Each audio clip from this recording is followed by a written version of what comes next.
Hi!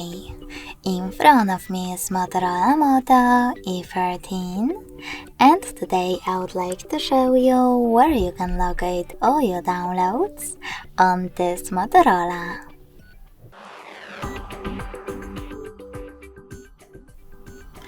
First of all, you need to look for an app called Files. When you find it, click on it. If you never used it before, select Continue in the pop-up. Then click on Browse at the bottom in the middle and just got it in this Storage Tips pop-up. Lastly, tap on Downloads category.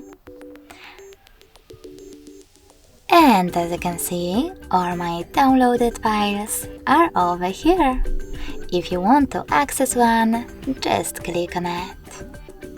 Thanks so much for watching. If you enjoyed this video, smash that like button, comment, and subscribe.